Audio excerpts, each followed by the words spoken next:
Hey guys, it's FitSplits. Welcome back to episode 3 of TEW Ring of Honor Standing Ground. Last episode we saw the end of Jay Lethal in Ring of Honor and the start of the villain Marty Shields' Ring of Honor World Title reign. This episode we got some exciting stuff, I do believe. Let's get straight into it, I guess. We decided to go in a different location. We were in the Great Lakes this time, only drawing 1.8 K fans, which is fine.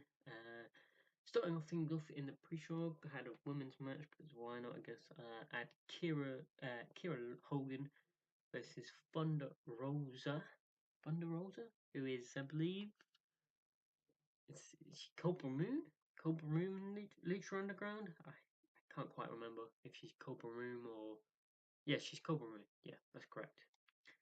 Anyway, Ronda Rousey defeated Kira Logan in 4 minutes 31 seconds for a pinfall. I didn't really decide who was going to win this. I kind of let the computer do it because I didn't know who was more popular. Hogan's gimmick got very good. 30 for Kira Hogan and 34 for Rosa. 33 E plus. Nothing special. Nothing terrible, I guess. But there you go. And there's a pre-show match. Let's move on to the main show. So the first thing that happens on the main show is a graphic is put on screen showing tonight's main event will be a triple threat to determine who will challenge Marty Scurll for the ROH World Championship at ROH Best in the World between Dalton Castle, Kenny King, and Matt Taven. We have yet to use Kenny King. We actually had the Matt Taven and Dalton Castle in that six-man tag match, which the Kingdom won. But we're gonna see who's gonna be the number one contender for the world title at Best in the World. Because yeah, 54 C plus. Yeah, pretty decent. I'm quite happy with that. Actually, I didn't think it would be that good, but it's pretty good. Let's go. Starting off the show, we have PJ Black defeating Tracy Williams in 9 minutes and 19 seconds by pinfall with 450 splash. Hang on. Sorry about that. But PJ Black won following interference by Paul Heyman. Yes, you're reading that correctly. It's Paul Heyman. The reason why I'm able to hire Paul Heyman because in WWE in the save, he is on a paper appearance, exclusive paper appearance. So I was able to take him away. I felt why not? It doesn't really affect too much. Although he's going to be our best promo guy in the company, and he's going to get some pretty decent ratings. Originally, in my original plans, I had Shane Helms be PJ Black's manager, and obviously I can't use him because he's got a producer deal in WWE, so I can't really use him for this save. So it kind of messes things up. So I was like, Paul Heyman's there. I just took him and we got him now, and he's going to be managing PJ Black, as you can tell. 49 from PJ Black, 32 from Tracy Williams. Pretty decent from both guys. So yeah, 43 D plus. D solid D. Sorry.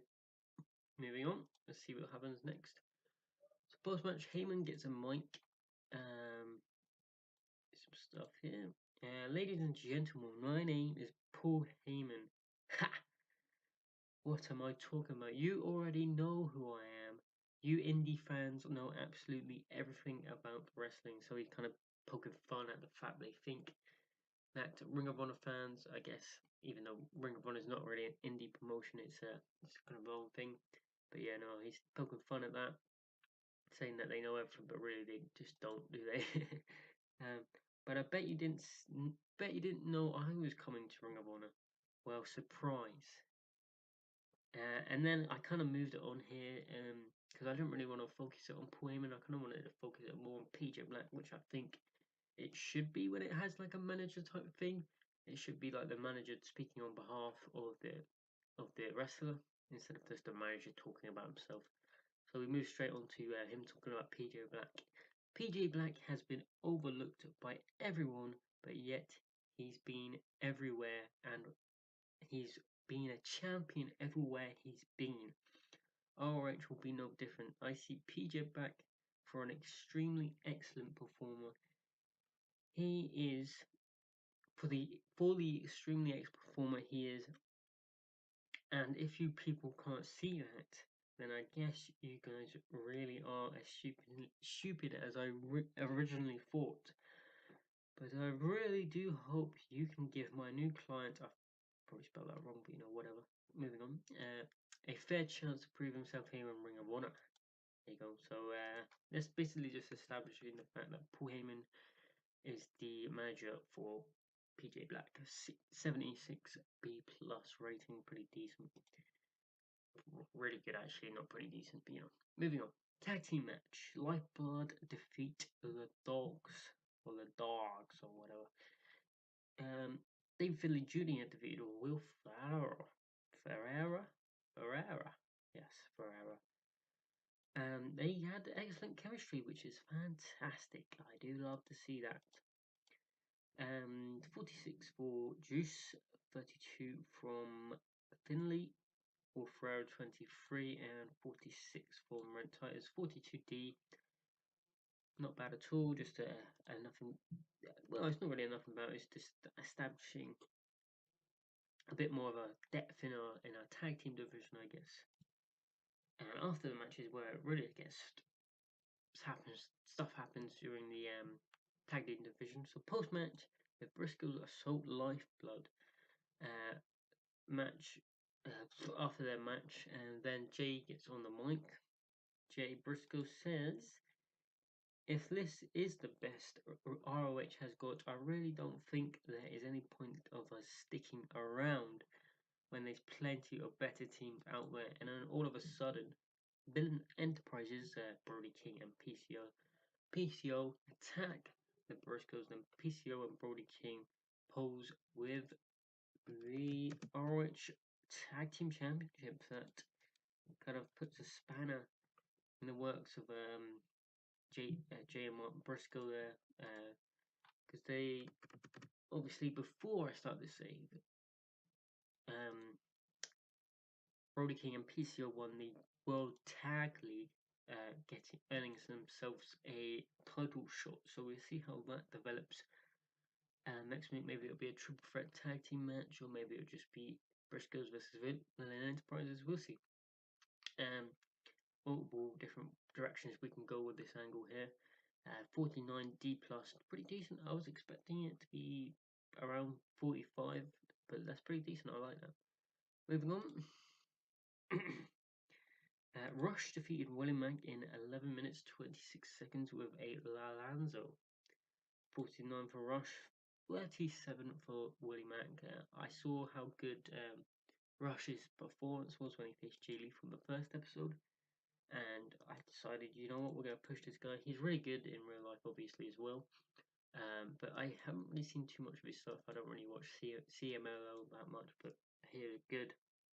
And he's obviously got a 5-year contract with Ring of Honor for a reason, So 48D plus for, didn't mean to do that, for this match, pretty decent.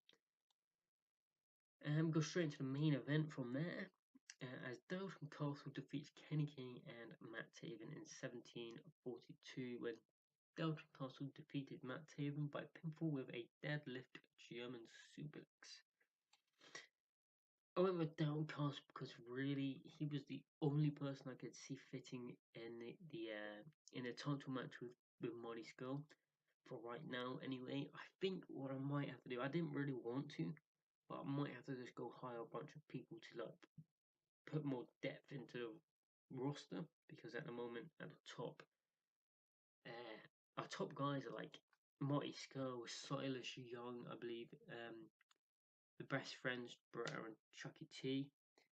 Dalton Castle, I think, is only upper mid carder. Who else is up there? Can't quite remember off the top of my head. But this match didn't do too great.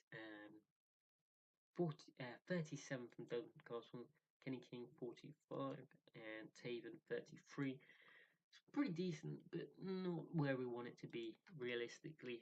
I don't really see the world title match between Dalton Castle and Mighty Skull doing too well, because as we saw last week on the last episode, Mighty Skull only got a 39 in his performance against Jay Lethal when winning the title. But hopefully we can get it to a position, both of them in a position to where we get into the maybe 50s. I'm kind of hoping. What I might do is actually just use our talent trades, what we have with CMLL, and New Japan Pro Wrestling, to give us a bit of a boost. I do want to discuss the New Japan alliance we have at the moment.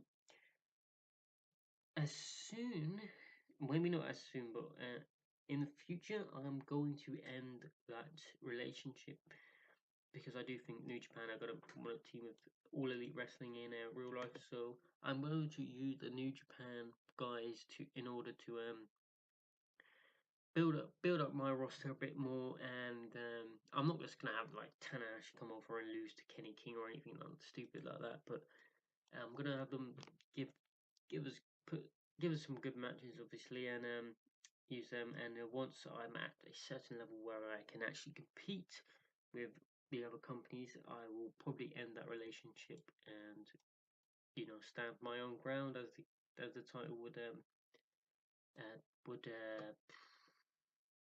put it, I guess.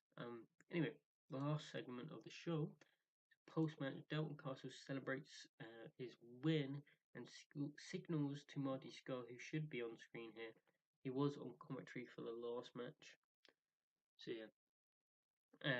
Replacing. Oh, I also need to tell you who was on commentary, because I did update it. It's Ian Riccaboni, Chael Sonnen, who is the MMA guy, former champion, and Tony Schiavone, because why not, I guess. Right, Scott, who is sitting at the announcer's table for the match that he's a bit weird here, but who was sitting at the announcer's table for the match that he's taking his ROH World Title to become a two-time champion. Basically giving Marty Scurll a warning that he's coming to regain his title, because he lost his title to Jay Lethal because of an injury, obviously, and now Dalton Castle really wants that title back around his waist. So let's see what happens with that. 28E. This is probably going to be our worst show. Yes, it is. 49D plus. That's still not terrible. I guess we're still increasing popularity. And notable things is that at Best in the World, it will be Mighty Skull versus Dalton Castle for the world title. Also,